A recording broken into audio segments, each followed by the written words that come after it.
안녕하세요. 핑몬스터입니다. 주중에 UEFA 대회 일정을 소화하고 온 팀들은 상당히 주의가 필요한 주말인데요. 주중 일정과 선수 기용 시간들을 체크하는 것이 중요하며 개인적으로 이변이 많이 나올 수 있는 날이라고 생각합니다. 영상 분석은 시간상 제가 많은 경기를 다룰 수 없기 때문에 저의 다른 경기 분석과 픽이 궁금하신 분들은 고정 댓글에 무료 공유방 문의 링크 참고해 주시길 바라며 그럼 오늘 경기 분석 시작합니다. 첫 번째 경기는 맨체스터 시티와 사우샘프턴의 경기입니다. 시티는 프리미어리그에서 6승 2무 0패로 유일하게 무패 기록을 이어오고 있는 팀이며 현재 1위 리버풀에 승점 1점 밀린 2위를 기록 중입니다. 태근 공식전 4연승을 기록 중이며 직전 스파르타 프라하와의 챔피언스리그 홈경기에서 5대0 대승을 기록했는데요. 특히 최근 리그에서 득점 페이스가 상당히 떨어져 있었던 엘링 홀란이 멀티골을 기록한 부분은 고무적입니다. 올 시즌 프리미어리그로 다시 돌아온 사우샘프턴은 상당히 고전하고 있는 모습으로 지난 리그 8경기에서 0승 1무 7패로 첫 승 수확에 아직까지 실패하고 있으며 득실차 역시 마이너스 12로 상당히 좋지 못한 모습인데요. 특히 최근 리그 3경기에서 매경기 3실점을 허용한 부분은 상당히 심각합니다. 초트를 보면 지난 시즌 코파니의 벌리가 떠오르는데요. 벌리는 챔피언십 리그의 맨시티라고 불렸을 정도로 임팩트가 상당했었지만 프리미어리그에선 결과적으로 강등을 당했으니 실패라고 봐야 하겠죠. 사우샘프턴 역시 마찬가지로 러셀 바팅 감독은 상당히 공격적인 전술 스타일을 보이고 있으며 원래도 챔피언십 리그에서 실점이 많은 팀들 중에 하나였는데 프리미어리그로 오니까 이도 저도 아닌 모습이 되었습니다. 톰파니 감독도 시즌 중반쯤이 돼서야 현실과 타협하고 실리적인 전술로 바꿨었는데 러셀 마틴 감독은 과연 어느 시점에서 바꿀런지요. 맨시티를 상대로 당연히 수비적으로 나설 수밖에 없겠지만 소트는 수비력마저도 좋은 팀은 아니라는 점이죠. 시티가 로드리가 부상으로 이탈하면서 후벤 디아스나 그바르디올 같은 수비수들의 중거리 슈팅 시도가 많아졌는데 그 정확도가 상당한 모습입니다.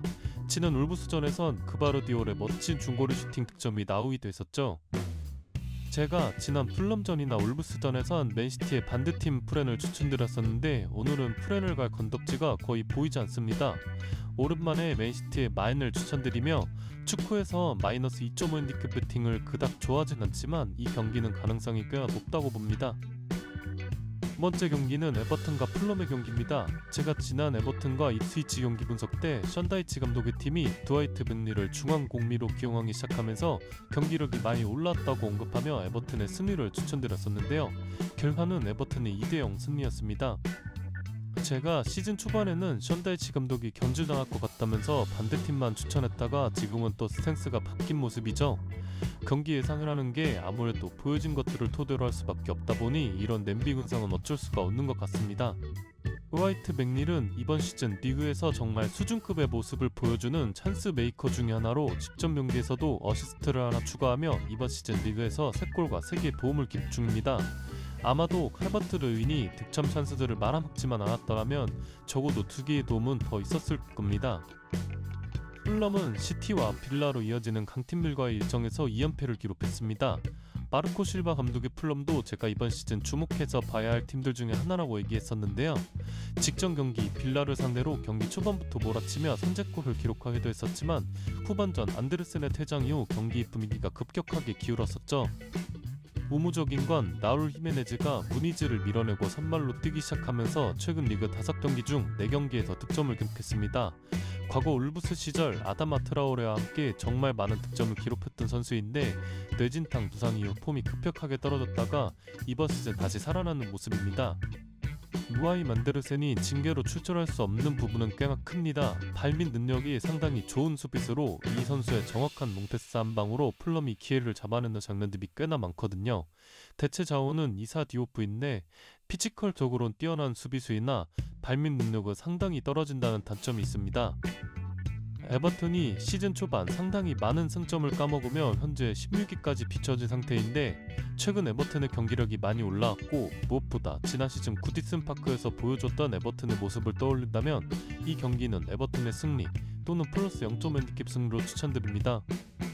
세 번째 경기는 레알 마드리드와 바르셀로나의 경기입니다. 레알 마드리드는 주중 챔피언스리그 도르트문트와의 홈경기에서 전반전 2골을 먼저 실점했으나 후반전에만 5골을 폭발시키며 5대2 대역전승을 기록했는데요. 지난 시즌부터 레알 마드리드의 경기를 보면 선제 실점 이후 순간적으로 에너지 레벨을 올려서 따라가는 득점을 만드는 능력이 탁월하며 특히 득점이 나왔을 경우 빠르게 몰아넣는 경기들이 참 많은 모습인데 직전 도르트문트전 같은 경우도 딱 그런 경기였죠. 무기사인 감독은 전반전 경기를 정말 잘 풀었음에도 후반전 55분부터 백파이브로 전향하면서 수비적으로 선수를 바꾼 것이 페인이었는데요. 이로 인해 레알 마드리드가 공격 숫자를 한 명 더 추가할 수 있었고 리디거가 공격을 가담하여 추격골을 득점할 수 있었습니다. 아무튼 레알이 레알했다고 보여집니다. 개인적으로 안첼로티 감독의 전술 스타일이 특정 선수 개개인에게 의존하는 경향이 커서 별로 좋아하진 않는데 이 경기로 레알의 무서움이 다시 한번 나왔죠.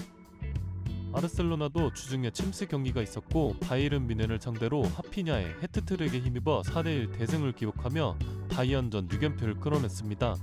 또한 큰 스코어로 승리했기 때문에 상대가 바이언이었지만 후반전에 주축 선수들을 교체해주면서 체력 안배까지 할 수 있었다는 점은 고무적입니다. 저는 지난 바르샤 바이언 경기 분석 때 한치 플릭 감독이 바르샤의 암흑기를 끊어낼 수 있는 감독이 될 것 같다고 했고 무려 6연패를 기록 중이던 바이언전에서 승리가 중요하다고 했었습니다. 오늘도 마찬가지입니다. 바르샤는 레알에게 공식전에서 4연패를 기록 중입니다. 최대 라이벌 팀에게 최근 4경기에서 일방적인 결과는 상당히 아쉬울 수 있는 부분이죠.